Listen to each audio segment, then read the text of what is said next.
Hey guys, what's going on? It's Jay, your spiritual INTJ. And this is yet another episode of Faith Evolved.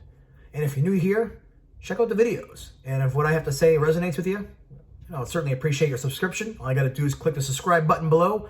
And if you want to get notified anytime I come out with any new videos, all you got to do is hit the notification bell as well. And anytime I release a new video, you'll be the first to know. All right, so today's topic is, well, it's a book review actually. And the book I'm talking about today is A Course in Miracles. And I've been wanting to do a video about this for a long time, but I felt like I really couldn't give it justice, at least until I've listened to it a couple times and done at least, a third of the lessons anyway, is where I'm at now. I'm at lesson 162. And, I really thought, there's really no true way to do this book justice, in a video. You got to read the book, and really it's going to be the right time. And you got to be in the right, steps in your spiritual journey for it to even resonate with you and make any sense. I used to say in the past, the book was a little out of phase with me, meaning it felt like it was just a little bit too metaphysical, a little too esoteric, or whatever the word is, just a little out there, a little woo-woo. But as I listened to it and started doing the lessons and applying the lessons to my life, it slowly started to come together, like puzzle being slowly put together, you finally start to make out the picture. So still a lot of stuff that doesn't really make a lot of sense to me. But what I'm going to try to attempt to do, not even attempt, but try to attempt, is to give you a synopsis of what the book actually is about. And what I'm going to do here is I'm not going to read from any sources about the book. I'm not going to read other book reviews to get, other people's opinions or other people's perspectives on what the book is. I'm just going to tell you what I think it is, what I think it means from my perspective. And as I said, I'm an INTJ, so I'm a very intellectual person. And as far as I can tell, it's very hard for people like me to take these kind of things seriously. Until I finally got to the point where, I realized that God can use anything, and that, there's no true, full inspired, non-corruptible book on planet Earth since us humans have touched it. There's no way possible for us to have something that's completely inerrant, but I digress. So anyways, the only thing I'm going to go off of here is some notes and a glossary of terms. So just to show you what I'm working with, I just have some notes, and the only other resource I'm going to use for this video is from the Foundation for A Course in Miracles. It's a glossary of terms. And these are just, words to trigger some ideas and concepts that I want to discuss throughout this video. And basically what I would say is the book is mind training.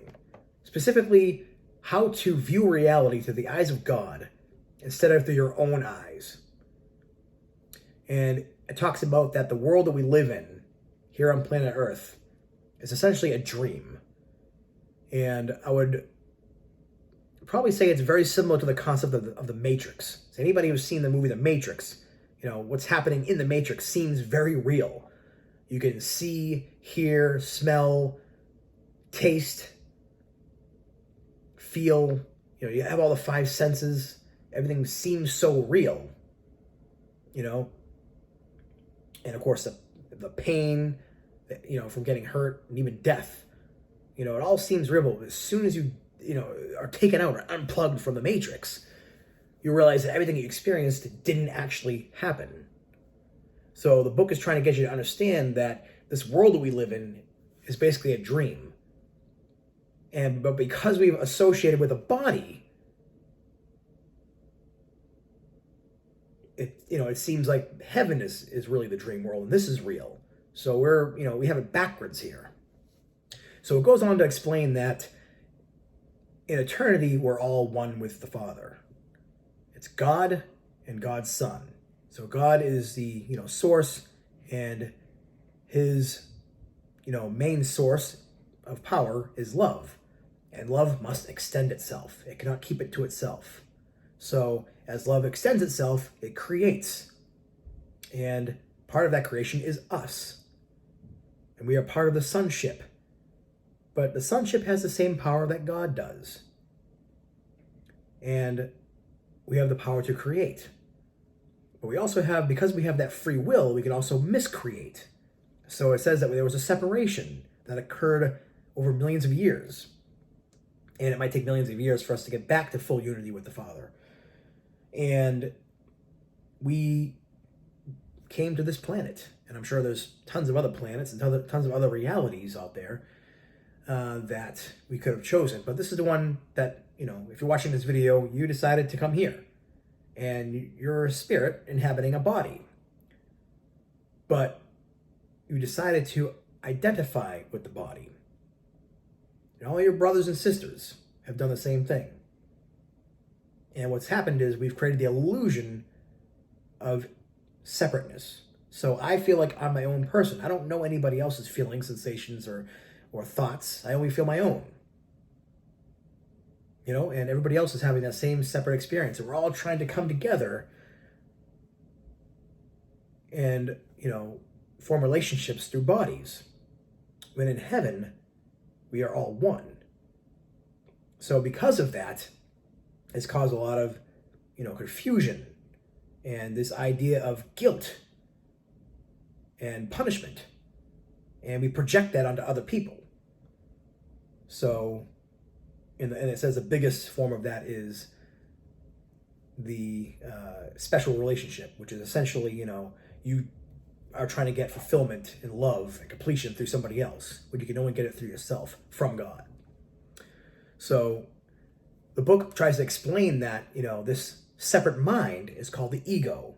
The ego is very vicious at lashing out and projecting its fears and onto everybody else. Because we have this illusion that we're separate, that engenders fear. And the book does a good job at explaining that that love is all there is. And it's a lack of love that is the cause of fear.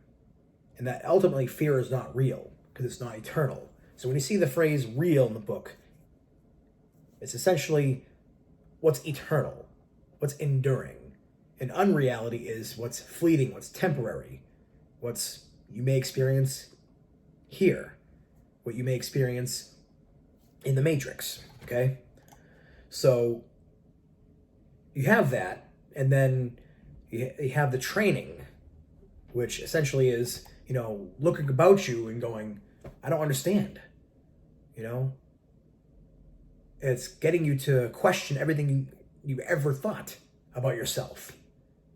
And it's trying to get you to believe that you are worthy, that you're not in sin. Yes, you've made a mistake, but what you really need to do is retrain your mind to think like God and not associate with the ego. Okay? Again, it does say that we are all part of God.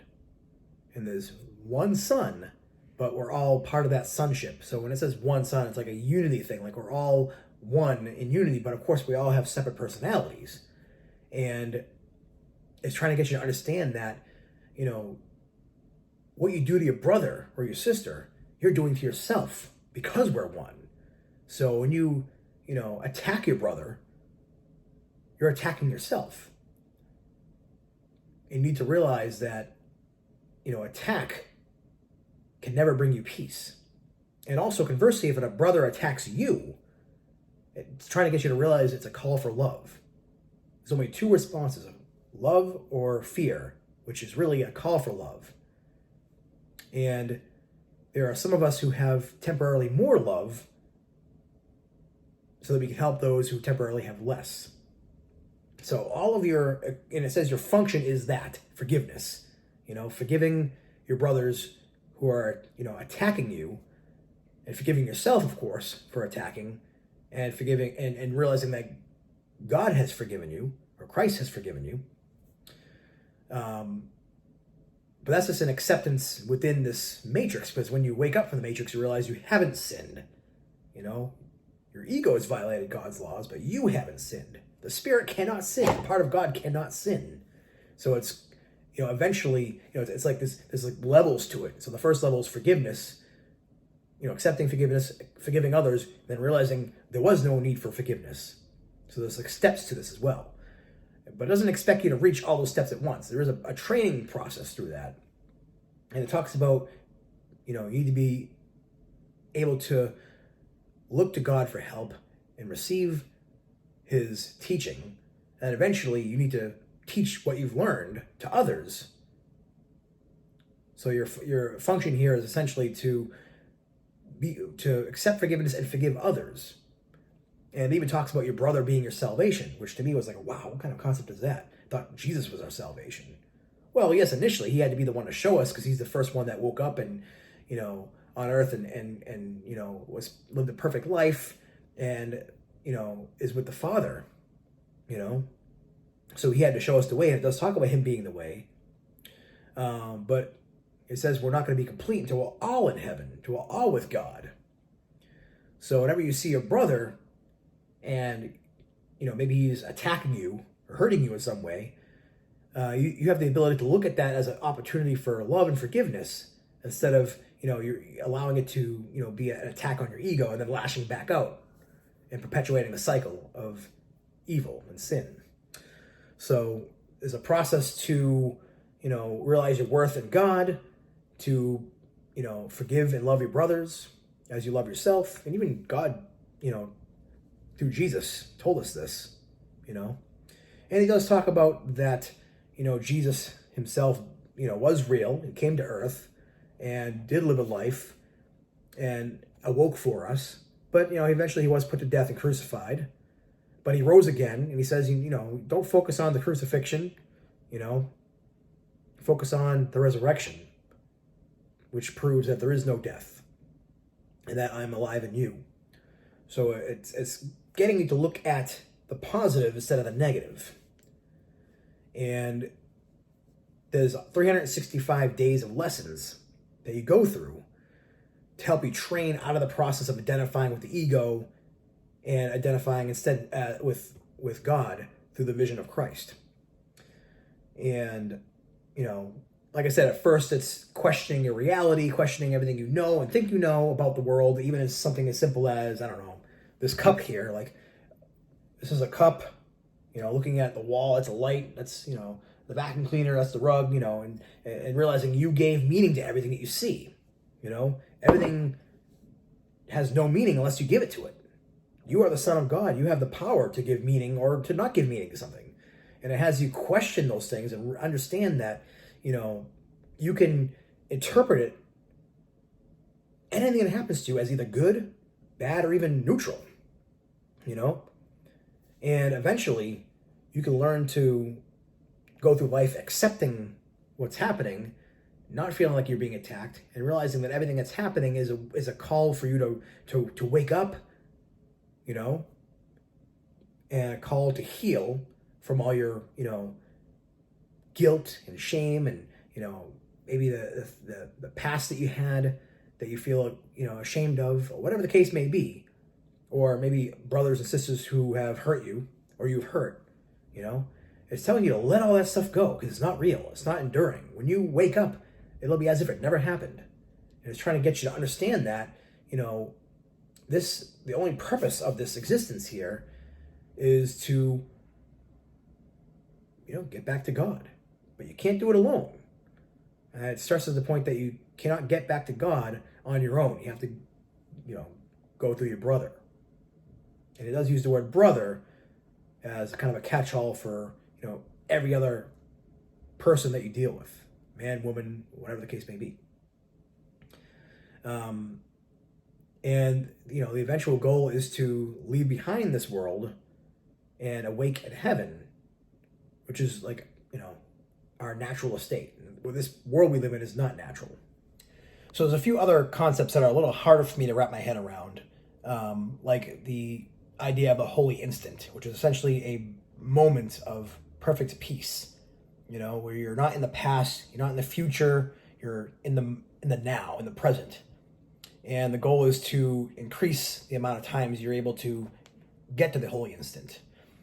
There's also the idea of, the happy dream, which, again, we're in the illusion, and before we get back to heaven, there's still that period of time where we're learning and teaching and, awaking. And instead of being stuck in a dream where you're in a nightmare, essentially, with all the ego and the trappings that it comes with, and the pain, the suffering, and the disease and sickness even, you can get to a place where you're still with an illusion, but it's happy. And there's an eventual point in time where you've done all you can, and God does the last step of bridging the gap back to heaven. So again, just to try to keep this video short, like I said, this book is essentially mind training. It's training for you, the real you, to no longer associate as being separate from God, as being in sin, as being the ego, and believing that you are a part of God, the real self, the Son of God, the sonship, one with everybody and one with God, and getting back to heaven, the real world, and leaving behind this illusory world that we live in now. So again, there's a lot more I can say about this. This is just a brief synopsis of what I believe the book is about. I am going to do another video at some point in the future with, how the book has affected my life, what, some of the major impacts it's had, and, maybe some of the confusion that I have with it still. Like, for example, the whole idea of the special relationship and the holy relationship, trying to understand that whole dynamic with how a lot of our relationships in our lives are, out of vengeance and guilt and hate and, really conditional love, specifically marriages, and how, we're supposed to be in relationships to bless, and be in perfect communication, which is giving and receiving at the same time. And that's, I'm not there yet, so I'm gonna, get to that point eventually. I'm hoping to finish the 365 lessons, within the next year or so. And then I'll do a more thorough review at that point. And then there's also a manual for teachers. So eventually I want to, get to the point where I'm able to, after I've digested as much as I can and applied it and really seen and, the effect that it's had, be able to give back and bless.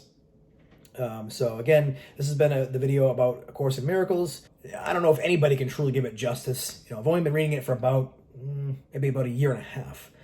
So I think I'll probably, do another review, maybe in a couple of years when I feel like I've, understood it a little more. Speaking of that, I'm going to probably do another review of the Ranch book soon, now that it's been almost 3 years since I've been reading that. Anyways, thanks for watching, guys. God bless.